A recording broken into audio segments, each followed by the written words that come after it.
Hey everyone, this is Pete. Those of you who've been paying attention to my community tab of late will know that I have a copy of Dungeon Master for the Atari ST on the way. This is a game that I've been looking forward to covering for a long time because I never played it back in the day. I know that makes me a terrible Atari ST owner, but I finally managed to grab a copy for, I hesitate to say a reasonable price, but an acceptable price, shall we say.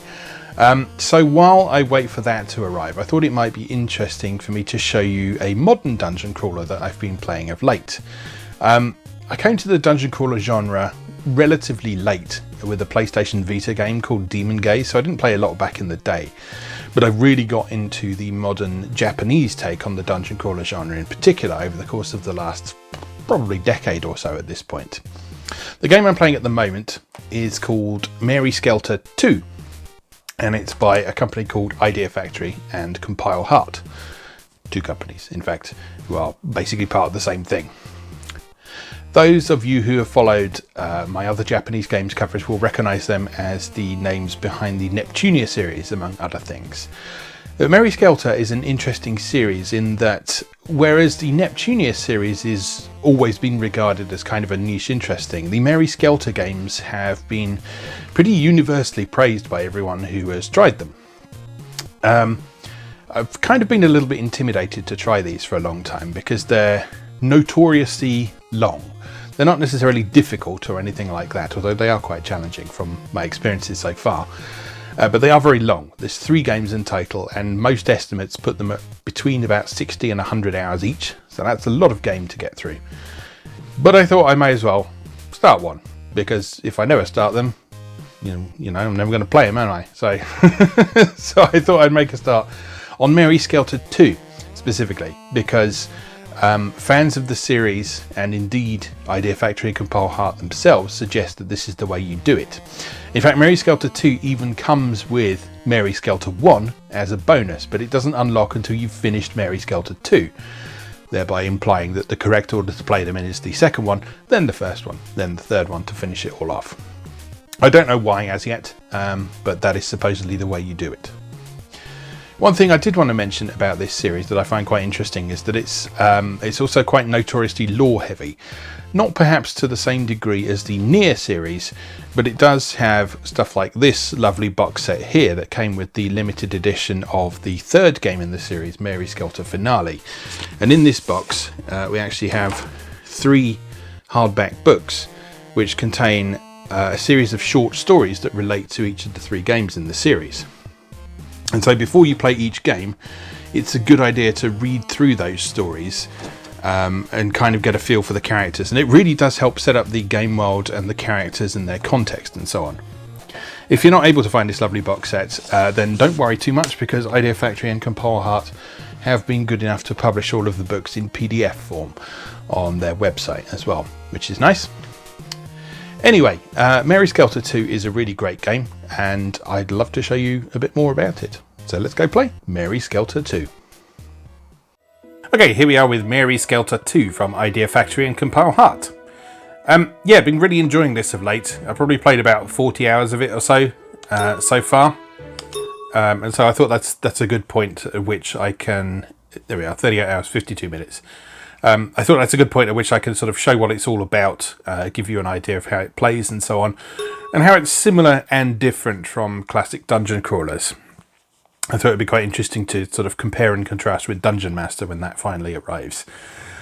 As the experiences are quite different, as anyone who has sort of been following the genre over the course of the last 20 or 30 years will be well aware. Anyway, here we are. This is the base screen, the new liberated district. I'm not going to go too much into the story of this today because it's a very complicated story that I think is worth experiencing for yourself. But suffice to say, the basic concept is that you're controlling a party of adventurers called Blood Maidens, who are all named after fairy tale characters. And your job is to try and escape this jail, which basically a Japanese city, strongly implied to be Tokyo, has fallen into for some reason. And it's infested with nightmares and horrible creatures called Martians. And it's, yeah, your job to try and escape, basically, by working your way through a series of dungeons, recruiting new allies, powering up your allies, and generally having a good time. It's very bright outside, if you'll excuse me a moment. I'm just going to tweak a setting on my camera just so it's perhaps not quite as bright on here. Oh, that's too much.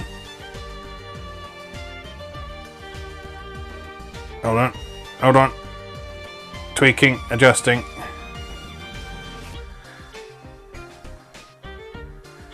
There we go, that's a bit better, isn't it? Right, anyway. Real-time camera tweaking. That's what you signed up for, isn't it? Anyway, yes, so I'm currently in the middle of a dungeon called the Temple Dungeon. And my objective up in the corner there, that is a side quest that I'm sort of doing alongside the main exploration and the main story. I'll just show you around the base first of all. In the base, we have the living quarters of all of the Blood Maidens that you've recruited so far. So Otsu is the main character who you play as. So she's the character from a Japanese traditional story about a crane who weaves things, as I remember rightly. It's in the story of Otsu is in the book that I showed you at the beginning in the box set, so that's well worth a read. We've also got Little Mermaid, Hamon, who is sort of suggested to be the Pied Piper, Gretel of Hansel and Gretel fame, Rapunzel, and Kaguya. Not specifically sure what she's from, if anything, but she's obviously from some sort of Japanese traditional thing. They're not the actual characters from the fairy tales, they're just named after them. But they each have sort of traits that are kind of in line with their namesake, shall we say. Then we got the lab. So in the lab, you can change jobs for each of the characters. So you see, for example, if we take Little Mermaid here, she can switch between Magician, Therapist, Counsellor, Necromancer, and Blood Witch. And if you look down in the bottom right corner, each of those jobs affects her base stats and also gives her a different set of abilities that she can learn. One of the nice things about this game is that you can sort of cross-class abilities though. So if you spend some time as one class, level up a bit, earn some ability points, you can then learn the abilities from that class and use them in other ones. The abilities will probably be more effective if you use them on the class that they originate from. But for the most part, you can get away with sort of, like I say, cross-classing. Then we've got expand skill slots. So each character has a specific number of slots that they can put their abilities into. So Otsu here has 12 at the minute, for example, which are all full. So when you learn new skills, you need 3 slots to be able to set them into, otherwise you're not able to use them. And so the expand skill slots option there allows you to spend these blood crystals that you earn around the various dungeons by defeating enemies and finding treasures and so on, to allow them to equip more skills at the same time. Blood pack appraisal. There's these items that you'll find around the place called blood packs that are unidentified when you find them. And those can then be transfused into your characters.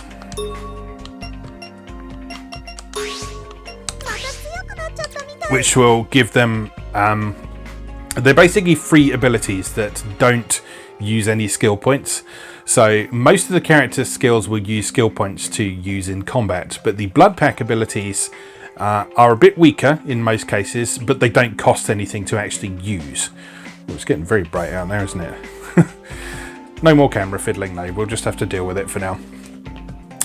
Yeah, so they're not very powerful, but they can get you out of a pinch now and then. And there's lots of different types of them. So you see there's things like improving the hit rate, earth elemental attacks, and so on. To be honest, I don't use them a lot, but there are occasions when they're, like I say, useful to get you out of a desperate situation. Then blood devolution. You can take each character and you can reduce their level, which basically allows you to level them again. But the second time around, they have higher base stats to start from, and they have more points to unlock skills. So basically, they go back to being a lower level, but they're a better lower level than they used to be. So if you're really serious about progressing your characters, which you'll need to be if you're on the harder difficulty level of this, then you'll want to do that.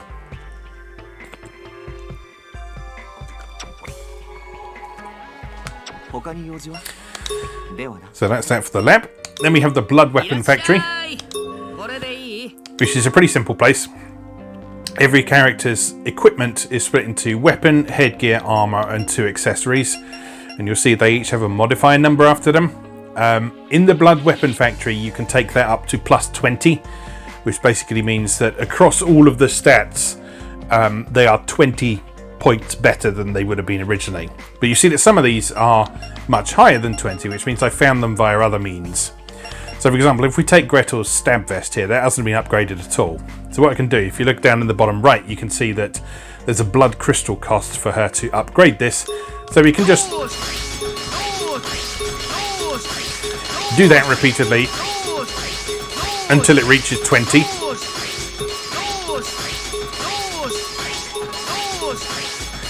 And you'll see that over the course of that upgrade process, that one piece of armor has improved quite considerably. So it's had additional stats added to it. The existing stats have been improved. In the case of equipment that has penalties, some of those penalties can be mitigated, and all sorts of other things. So it's something worth doing. So let's just go through and make sure no one else has anything that needs upgrading. Doesn't look like it. Then we have the rescue center. So, a concept of this game is that the characters all build up corruption as they are fighting in combat, taking damage and so on. And the more corrupted they are, the more likely they are to enter a very dangerous, uncontrollable state called Blood Skelter. And so, as much as possible, you want to try and lower their corruption. And you can do that in a couple of ways. You can do it through combat, or you can do it in the rescue center here. The rescue center... excuse me. The rescue center, to be honest, isn't a very efficient way of doing it, because you tend to only be able to do one of the characters at once. It's mostly here for the sake of a slightly pervy minigame that was in the original Mary Skelter. I will show you what I mean. So let's say we want to improve Otsu's corruption here. We select her and we say purge. And she's then splattered with this special blood that you then have to rub into her in order to remove her corruption. You know how this works. And there's generally 4 blood splatters that you have to find. There's the last one on their leg. And you have to do all of those before the time limit expires. And when you've done it, it will reduce her corruption, but it will also increase her maximum hit points, sometimes increases her maximum skill points, and it increases her resistance to corruption. So that's the main benefit of doing that, aside from, you know, jiggly titties and so on. As you may have seen as well, you also have the option to skip that purge minigame once you've done it once. You have to do it once for each character, but once you've done that, if you don't want to bother yourself with rubbing blood into titties, then yeah, you can just skip it and get all the benefits without any penalty from there. Right, outside the main base, we've also got the general store, where you can buy various supplies. And generally speaking, food restores hit points and drinks restore skill points. So it's worth sort of stocking up on a bunch of these when you have the opportunity, just so that you can remain as self-sufficient in the dungeons as possible. Let's buy 10 of those, 9 of those, just so we got a few on hand in case of emergencies. There's also these surprise items that you can buy and gift to the various characters to improve their affection with you as well. And it also allows you to customize their rooms as well. And then finally we have the work order center, which is where you pick up your side quests. So you see this, all these ones that I've done so far, and this is the one that I'm working on at the moment. So I need to get 10 katana fragments from enemies at the temple, and I've got 1 out of 10 so far. The work orders are completely optional, which is good because they are a massive pain in the ass. They're generally quite reliant on finding rare enemies and rare drops and so on. And so if you don't want to engage with them, you don't have to. So you only really need to do them if you are a completionist. There's no sort of locking off of endings or anything like that. It's just purely you get some rewards for completing them and a nice sense of accomplishment. And it's also a good excuse to do a bit of grinding as well. Right, let's leave the headquarters and head for the dungeon. So you see, these are all the dungeons I've unlocked so far. There's the underground cavern, the aquarium ruins, the dorm, the water side, and I'm currently on the temple here. So when you pick a dungeon, you have a few things that you can tweak about it. There's this option called Jail Trial, which allows you to give yourself various penalties in exchange for various rewards. So at the moment I've got the can't save option applied, which means I can't save in the dungeon, but that means I earn 30% more experience from every monster that I kill. So that's well worth doing because I generally only save between expeditions anyway.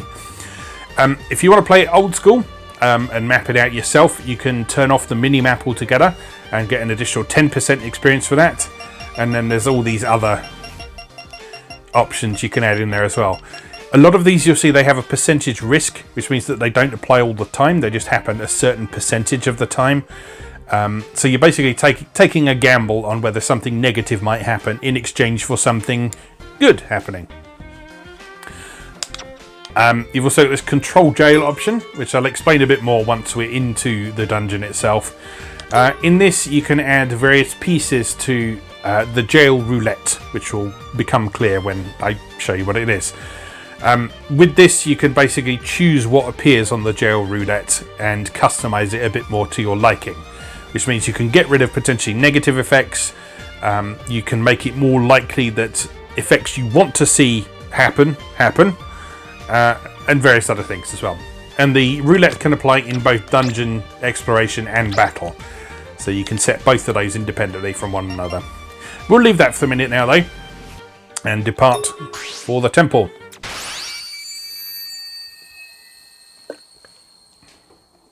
Now, like I say, I'm partway through this dungeon already, so we're going to whiz through the first couple of levels because I've already unlocked some shortcuts. Just got to remember where they are first. So let's take a look at the map. The shortcut is... I'll just highlight it with my pointing tool here. This is the shortcut here. So what I actually can do, in a lot of cases, you can call the autopilot and get it to take you there automatically. So I'm not pressing any keys now. It's just taking me there automatically. That will only work if there is a clear route to the destination. You see it cancelled there because there's a trap in the corner. Now, although the combat in this game works in a turn-based fashion, the exploration and avoiding of traps works in real time. So when it comes to avoiding traps like that, you do have to sort of be quick about it. Oh, why can't I see my map? That's interesting. Oh, there it is. Momentary glitch. Right. So, this door here is locked. And you see it's next to the shortcut staircase that I had open there. That's because I've not reached the next floor yet and unlocked the next floor shortcut. So I need to finish this level properly and unlock that shortcut before I can get a convenient staircase up to floor 5. So I need to figure out where I want to go first. I think I've actually explored most of this. Yeah, I've explored some of area 4 already. So what we'll do is we'll have a few fights on this floor first of all, for reasons that I will explain in a moment. This is how fighting works. So each character gets a turn in order, and that's displayed in the turn order bar at the top. So currently it's Kaguya's turn. On their turn they can attack, they can use one of their skills, they can defend, they can try and escape. Lick, I'll explain in a little while. Kaguya for now, I'll just get her to attack. But she has an ability where she sometimes gets another turn immediately, so she will get another attack. And she got a bonus attack on that second turn as well, which is nice. Right, now it's Otsu's turn. I'm going to get Otsu to cure that poison that Kaguya got hit with. Now Otsu gets 2 turns in a row for special reasons that are to do with this chappie here, who is called Jack. He can purge in battle, so he can remove characters' corruption in battle, and various other things as well. So that's why the rescue center in the base is less useful, because you can just use Jack in battle. Or we can use Otsu to deal some damage. There we go. Right, now it's Gretel's turn. So let's get her to use her lunacy skill on this guy.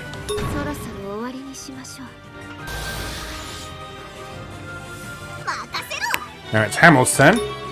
She has a skill on her equipment called All Attack, which means she can hit everything. Which, as I'm sure you can imagine, is incredibly useful. Right, here's the roulette. Up in the top right corner of the screen, you'll see that there's 3 meters. There's hunger, there's libido, and there's sleep.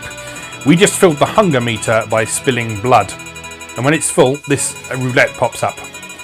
And you just stop it on whatever you want it to be. It is skill-based rather than luck-based, so you can learn the timing of it. So that's why the gel control thing is quite useful. You can effectively replace all of the default slots on that roulette with your own pieces that you found throughout the dungeons. And then we level up and we're done. And you saw that message there, all blood flowers can now be harvested. So these are the blood flowers which I planted previously on a previous expedition. I can use this magnetic piccolo skill to acquire them, and they turn into treasure. And if you use the magnetic piccolo skill, you'll see that the top one in that list there changed from a +1 scythe into a more powerful scythe that is a +36 one, and the prefix on it denotes that it's got some other special abilities that are better than its base form as well. So not bad for those ones. Let's try these two. A +65 spear and a +80 microphone. Unfortunately, despite the high modifiers, neither of those are that good for the party we've got at the moment. But it's nice to have, and if nothing else, the loot you get can be sold for money. You don't get a lot of money through battle in this, and so farming for equipment like this would probably end up being one of your main means of making money. Okay, so some quite nice armour there. And then the last few. Okay, not bad. Let's just see if that armour's any good for anyone. Is anyone else already wearing oak armour?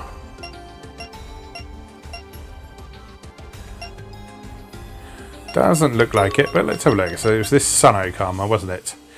So for Otsu, that improves her tech, which makes her magic better.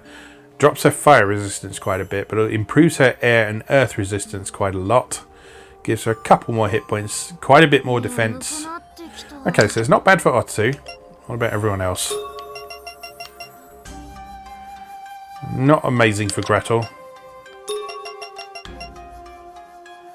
Not brilliant for Hamon.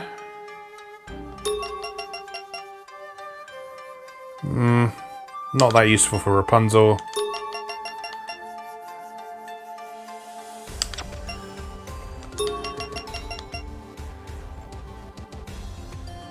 It's not amazing for anyone. But I think it's probably going to be most useful for Little Mermaid there. Because that covers a couple of her weaknesses. Improves her defense and improves her tech. And she's a mage, so that'll be good. So we'll give it to Little Mermaid for now. And proceed on our way towards the next floor. Which is over here.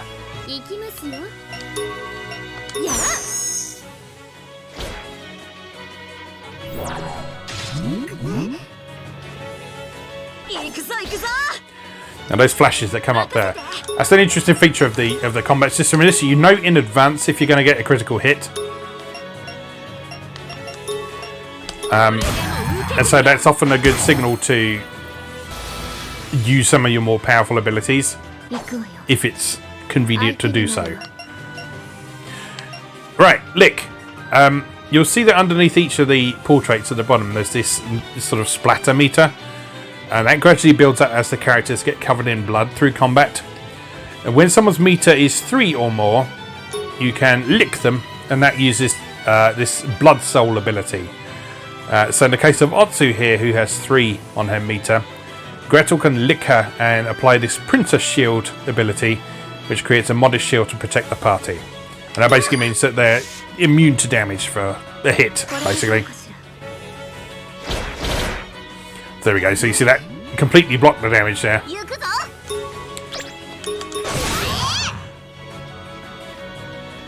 And each character has their own unique blood soul skills, so it's worth learning what everyone is capable of.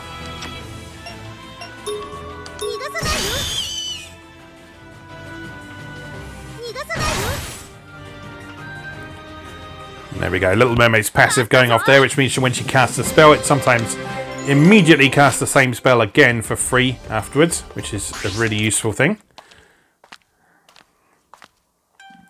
Okay, on to floor 4. So, a couple of treasures we can get here. And you'll see in the meter at the top right, finding treasure satisfies the jail's libido. So again, that's another opportunity to get a roulette.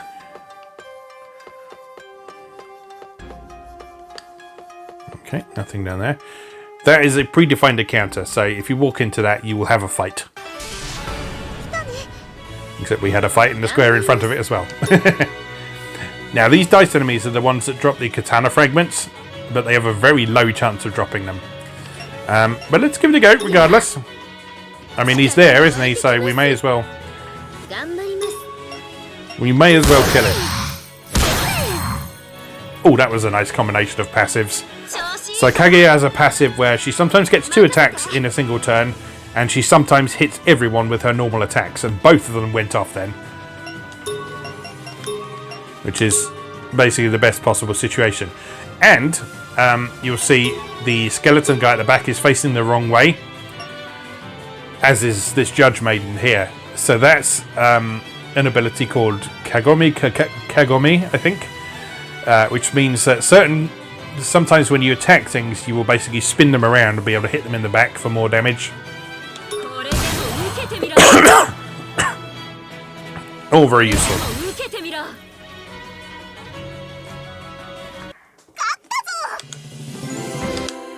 Very nicely done. Right, now we have to fight you standing there.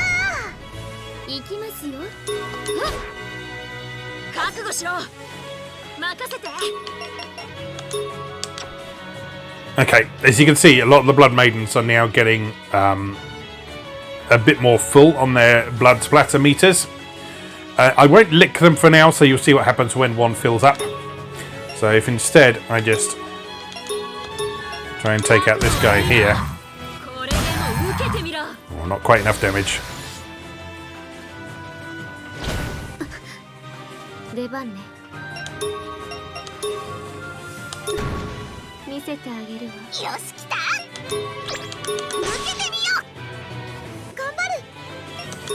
They're not getting enough blood cover on them. That'll do it.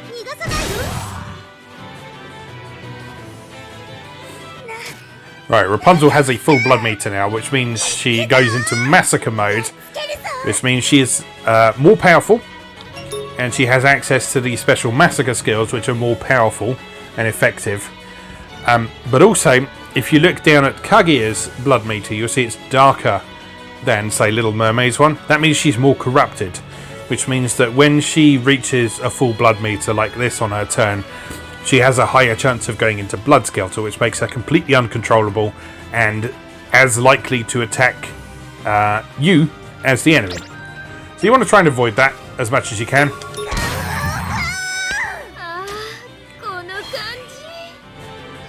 Thankfully, she just hit Massacre there instead of Blood Skelter, because she's not that corrupted, but she has some corruption there.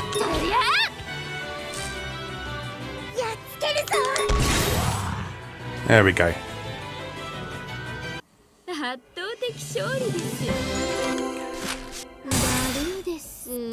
And you'll see that after a combat, anyone who is in Massacre mode or Blood Skelter will have their blood meter reset.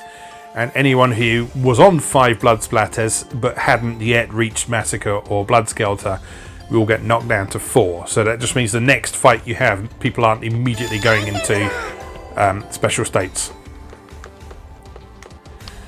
But it is something you need to bear in mind.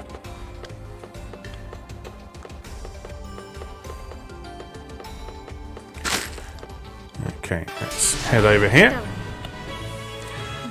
Another dice enemy. And these sort of guillotine enemies, these are kind of your metal slime equivalents, in that they've got very high defense and quite strong attack, but they've only got like 3 or 4 hit points, and they're worth tons of experience. So, so if you can kill them, great, you'll get a nice injection of experience. But they can be a bit of a pain to defeat. Alright, can't remember what these ones are weak against. I think it's air. Tell you what I will do as well is I will lick Little Mermaid, which gives everyone regen.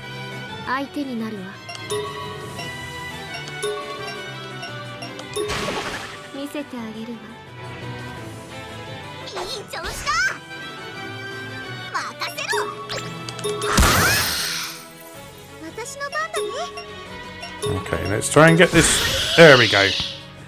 Okay, they have a tendency to run away as well, just like metal slimes, so yeah, it's good to try and prioritize defeating them if you can.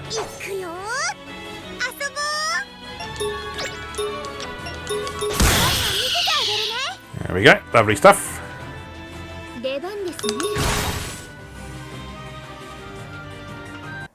And that finished them off nicely. Great, so where are we going? Over here. Now, you see there's traps in that wall over there that are shooting arrows across, and we have to wander across this chain as well. So what we need to do here is we need to use one of our character's special abilities, which is Kaguya's Bamboo Guard, which puts up a shield across the party and allows them to safely traverse traps, and do that in order to walk across the chains safely. But we still have to keep our balance on the chains as well. And there we go. Safe and sound. Right, that door is shut at the moment, so not much we can do there. Where do we need to go?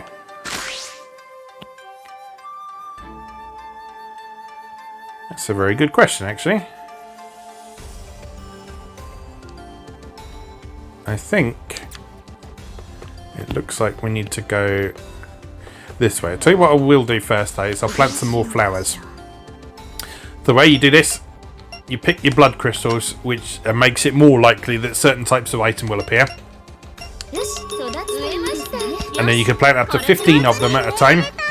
You don't have to plant them in these pink areas, but if you do, you're more likely to get decent quality equipment.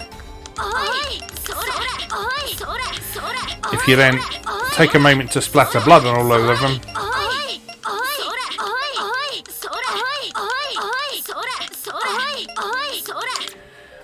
that will turn the flowers yellow like that, and that makes them, again, more likely to produce rare items. Okay, trap there in the corner, so avoid that carefully. Then we want to go this way, I think.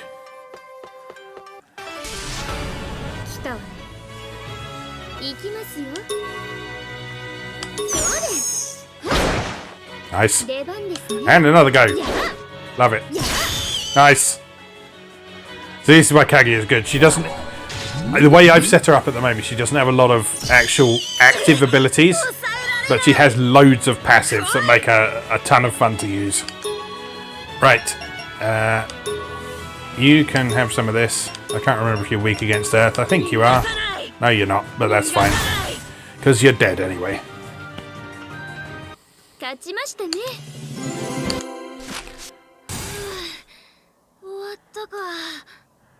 Alright. So, maybe this way?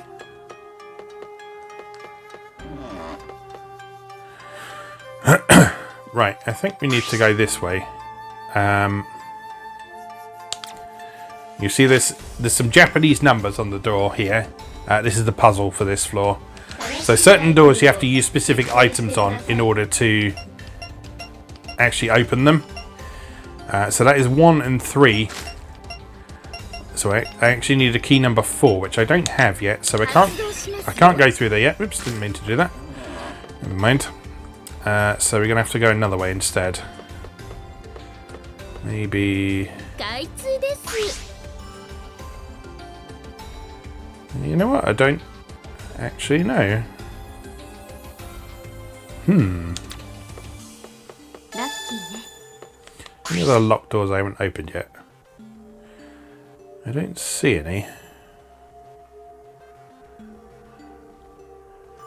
And we can get back down to the previous floor here. I don't know if there's any benefit in doing that. I don't think there is. No. Okay, must be something we can do on this floor then. But where to go is the question. Because I can't see anywhere that I haven't explored yet, except possibly that top middle bit, but I'm pretty sure that was just sort of an abyss that had a treasure chest on the other side of it, or a switch or something. Oh, you know what? I just spotted a place I haven't gone. I haven't gone this way. There we go. Problem solved.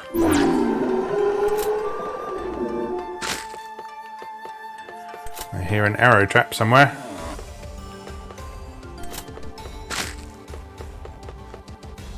Hello?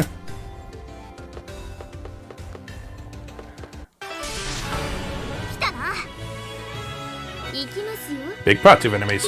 Right. Get him, Kaguya!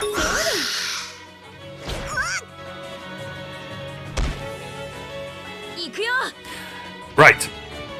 You'll see from the blood meters now that a lot of them are getting a bit darker, which means they're more corrupted. So at this point it's probably a good idea to start purging a few of them. So the way you do this is with Jack. You can purge the whole party at once, but that doesn't purge them completely. Or you can purge one at a time. So I'm going to spend both of Otsu's turns purging with Jack. So see, Gretel's blood meter goes pink then. And you'll also see the sort of EKG meter by Jack's icon at the bottom has now gone yellow instead of green. That means his mental balance has been disturbed slightly. So the closer to red that gets, the more likely he is to turn into Ripper Jack and become uncontrollable and potentially attack the party. So you have to bear that in mind as well. Lots of things to think about in this game. Right, Gretel, what are you going to do? You can attack the cube. Very nice.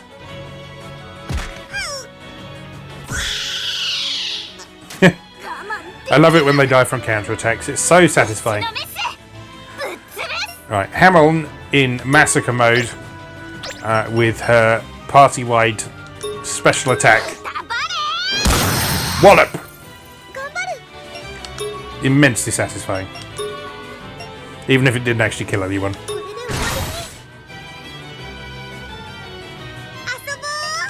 Come on, Rapunzel, finish the job. Missed all of them. Unbelievable. Unbelievable. That's more like it. There we go. So you see we got 7,000 experience from killing that that guillotine monster. Very much worth doing. When they show up. Right, where are we going now? Down here. Past the trap. Uh-oh. This is a nightmare. There is a nightmare in every dungeon until you kill it. And you can't kill the nightmare until you have destroyed its core. However, sometimes it will trap you in a corner like this. And when this happens, you have to fight it.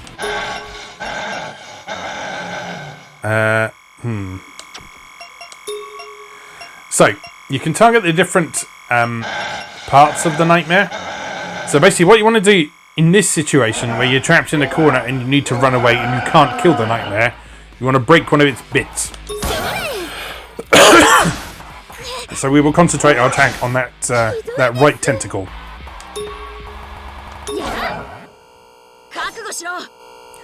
And I think it was weak to earth. It was, and it's broken. So now we can leg it. And what you need to do is you need to leg it so you're out of its white area of influence. And if you can keep away from it for long enough, then you're safe. Alright, let's heal up a bit.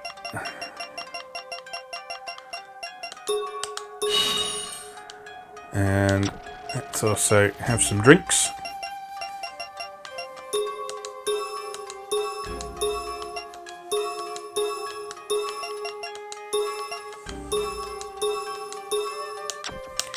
See, it's getting to a point where it's not really worth me buying the cheaper drinks anymore because everyone's got so many skill points that they need the larger drinks ready. And that one's locked. Oh, that's the stairs down. Is this the shortcut? I think this might be the shortcut. It is the shortcut. Fantastic. Right, so now we've got a quick route to floor 4. Which is good. Okay, so let's carry on around here and see what's going on. That's the way up to floor 5. We don't want to go there just yet because we haven't finished exploring this floor yet. It's generally a good idea to clear out a whole floor before you go any further.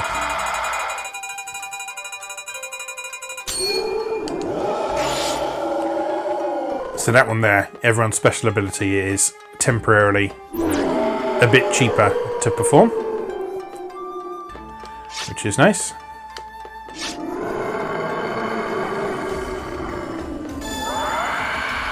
And the moon shifting determines which of the meters in the top right that it's easiest to increase.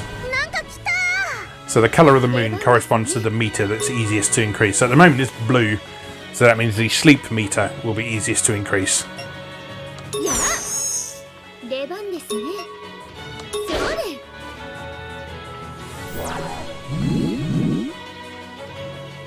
Gretel resisted poison. Good work. Little Mermaid did not.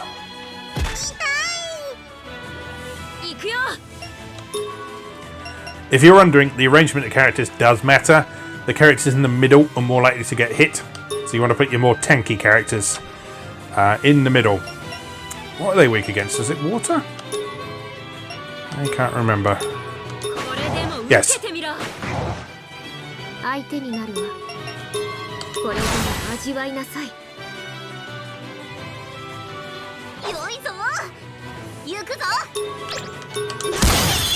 Smack.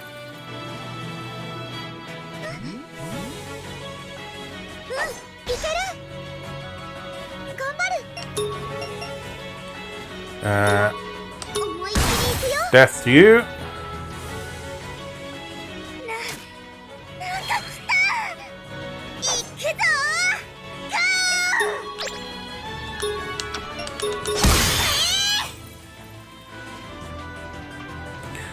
So we're probably going to have to do something about the blood situation at some point, because we're getting into a slightly risky state with some of them.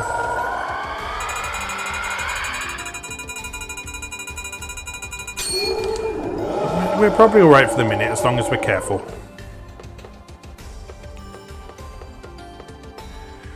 Right, those fruits on the wall I'll explain in a moment.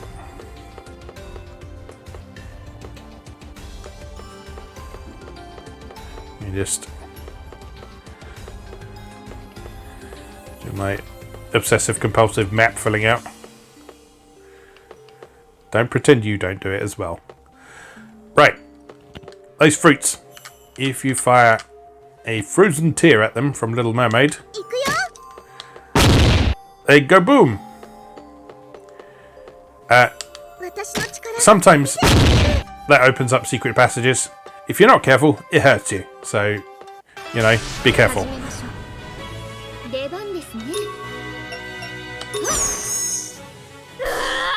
Uh-oh. Right, this is Blood Skelter.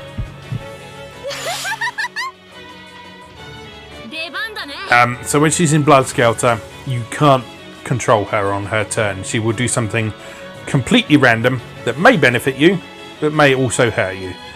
And those potential actions are taken from the skill she's got. So if she's got any attacks that can potentially hit the entire party, you'd better be very careful. Now, Jack can do Life Purge to take someone out of Blood Skelter. I think we're probably okay for the minute. But let's just make sure we keep an eye on the situation.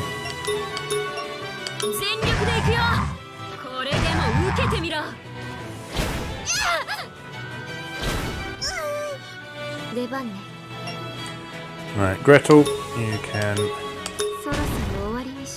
do that.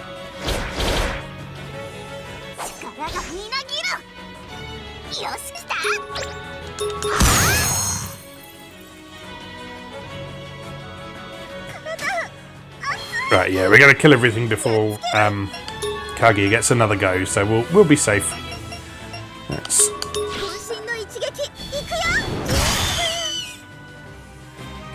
lovely stuff.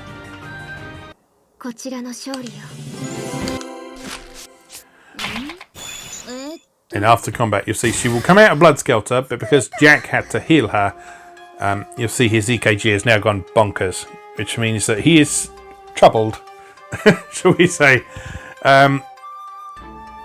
So you need to let him calm down a bit, which you can do by either just wandering around the dungeon for a bit, or by using various abilities in combat. We're going to use Rapunzel's hair to flip this switch, which has brought this platform up. And these look like nasty traps. So let's... I'm concerned. Are these going to hurt? No? Okay.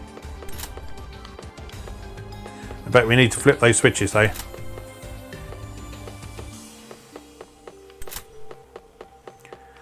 Alright, again, let's just fill out the room first. So, jail sleeping means that if you can do things without taking damage, such as having a fight, you will feel the sleep meter.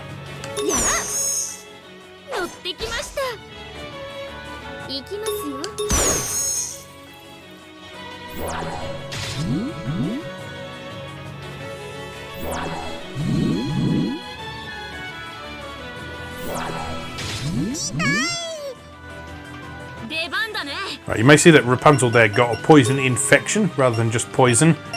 That means that that status effect can spread through the party, so you want to get rid of that as soon as possible.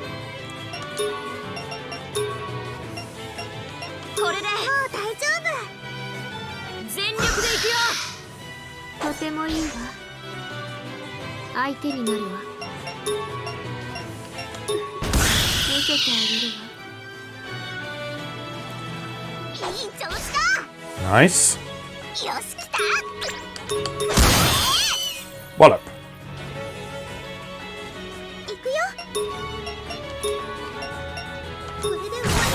Wallop.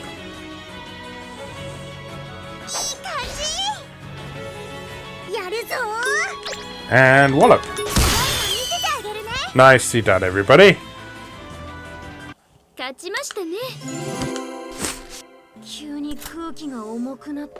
Alright, let's finish filling out this map.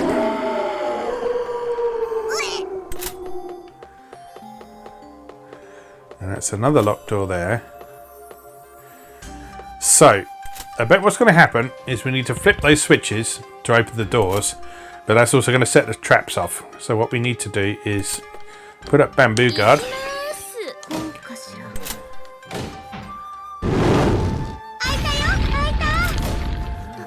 And flip the switches.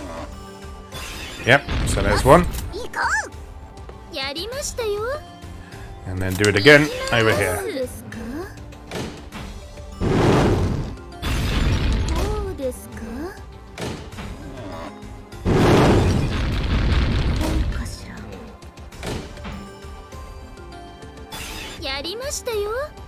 Okay, so we actually didn't need to turn the traps on at all.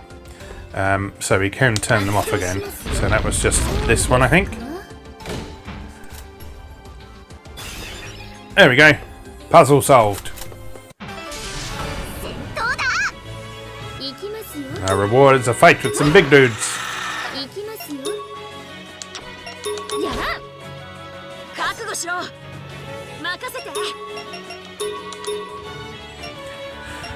You know what? I might spend a bit of time purging, actually. Let's purge Otsu, and let's purge Rapunzel.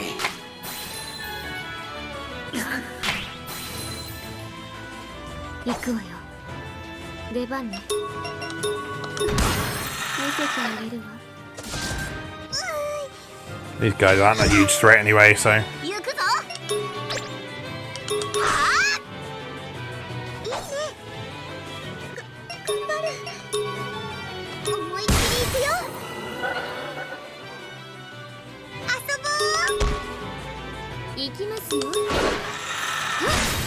There we go.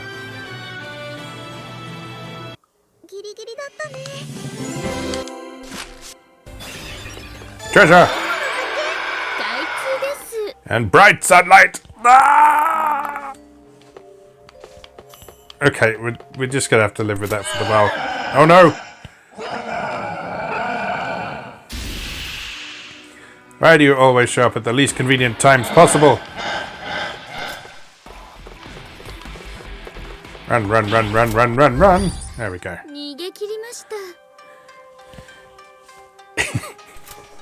You can't see my face at all. I think I might have to close the curtains. Bear with me one moment.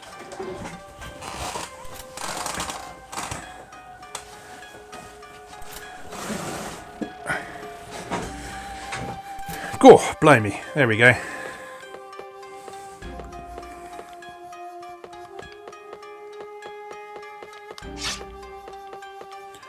Right.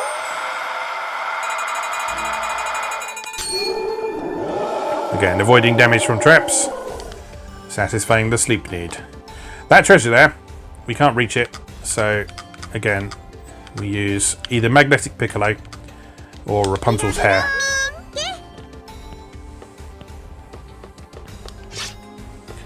Either one of those would have done the job there.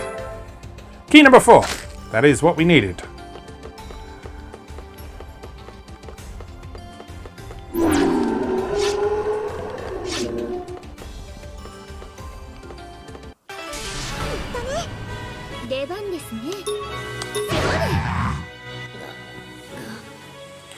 Right, one last purge on Little Mermaid. And then everyone's nice and clean for a bit.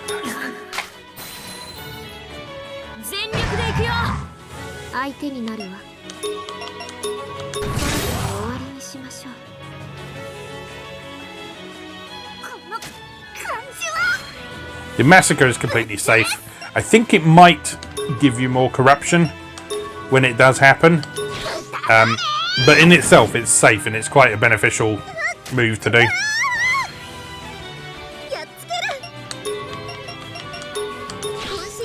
Because you get access to moves like this.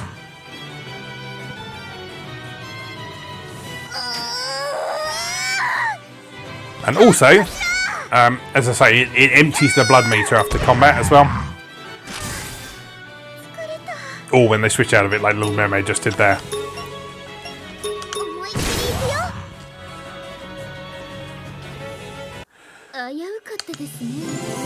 So sometimes a bit of tactical massacring can be good for your overall strategy. Incidentally, if you are feeling particularly anal about those gaps in the map, you can just use Rapunzel's hair to fill them in.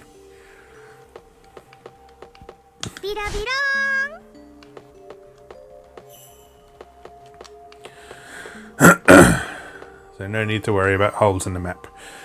Right, where was door number 4? That was back down the south, wasn't it? So we need to go back this way.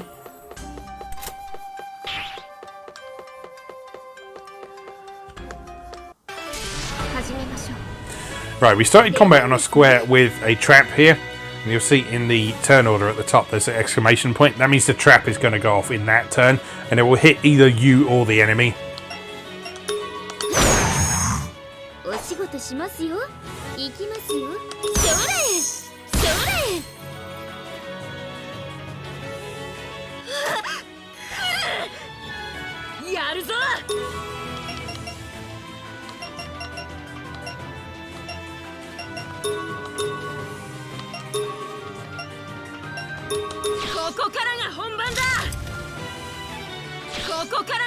Very good. Lovely. So see there, it hit Little Mermaid.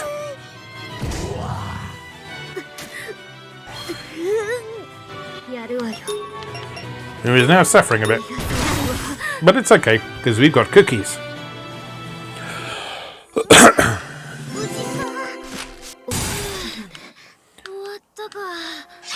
Oh, ow. Oh, she died. That's okay though. Because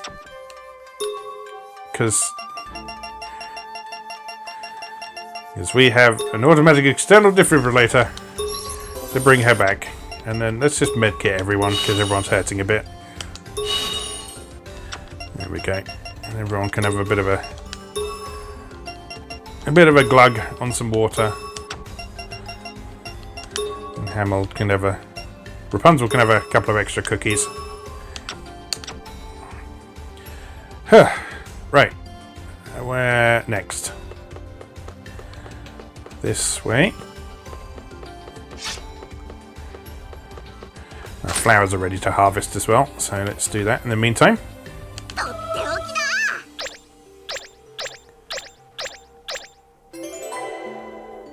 Okay, some quite nice looking stuff there.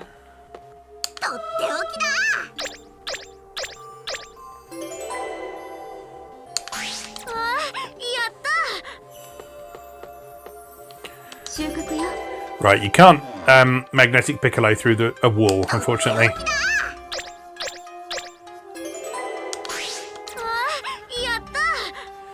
Okay, not bad though. Where are we going? I'm gonna head east. So through here. Yeah. No, that is wrong. I'm gonna go through there. And down here.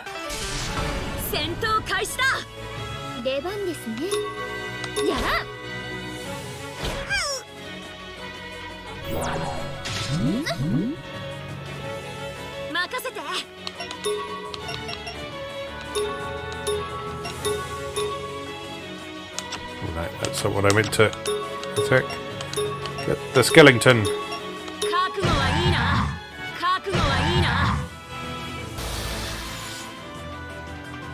There we are, you finish him off.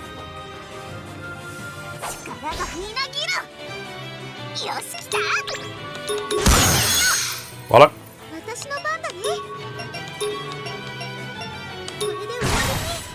Nice.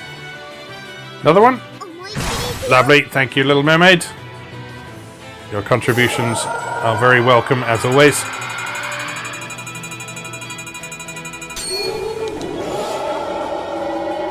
Okay, Rapunzel. Little Mermaid gets another turn.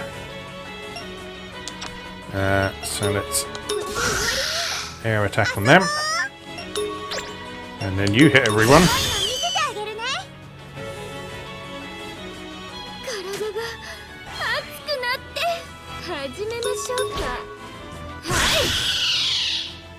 Nicely done.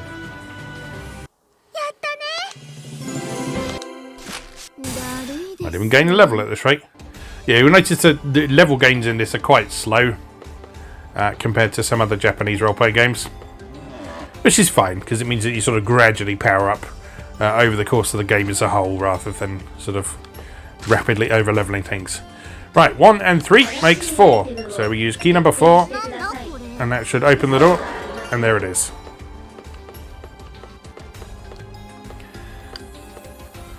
Right, we're going to need bamboo guard again. Carefully. Take a quick breather in the middle. See what's in here. It's an enemy!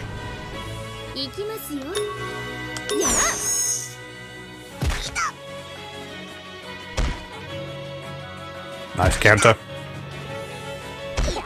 Another counter. Oh, you missed. That's no good, is it?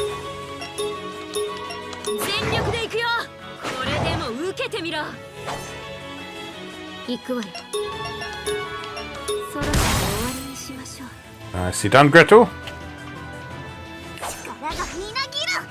Hamilton. Go nuts.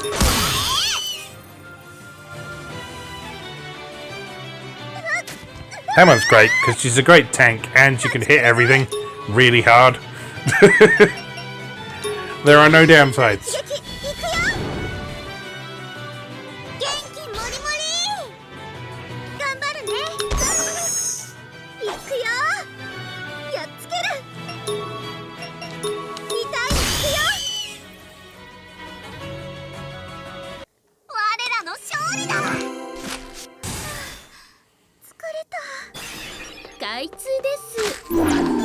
Treasure!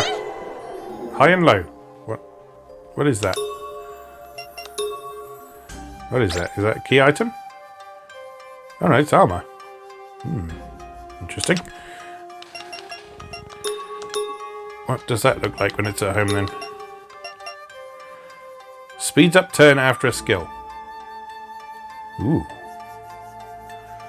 And it's better in like almost everything for Otsu. What about other people? Who's sucking on the defense front right now? Little Mermaid a bit. It is kind of Otsu. There you go. Enjoy. Then we can buff that up in the Blood Factory when we get back to base as well. Okay. Onwards. Carefully. And more treasure. Key number 18. I suspect that's going to be useful on the next floor. But I think we've done everything on this floor now. Certainly looks like it. Alright, so what we're going to do, because we've nearly gone for an hour, I'm going to head back to base and save, and we're going to call it there, because I don't want to give any story spoilers in this, because the story in this is really cool. I wanted to focus very much on the mechanics today, and hopefully this has given you a good overview of how this works as a modern dungeon crawler. So those of you who are used to more sort of classic real-time blobbers like Dungeon Master can see how a modern turn-based game works. Because this is commonly regarded to be one of the best ones around at the moment, so I highly recommend giving it a go if you enjoy your first-person grid-based dungeon crawlers and you don't mind a bit of turn-based combat. So anyway, just remains for me to say, as always, thank you very much for watching, and I'll see you again next time.